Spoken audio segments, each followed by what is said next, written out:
पिता को, पापा को इंग्लिश में क्या कहते हैं? पापा को हाँ, फादर। Very good. मम्मी को क्या कहते हैं? मदर। अरे वाह। चाचा को? चादर।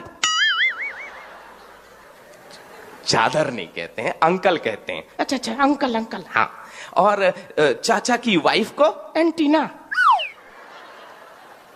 एंटीना नहीं, आंटी। अच्छा अच्छा अच्छा, सॉरी सॉरी, आंटी। हाँ।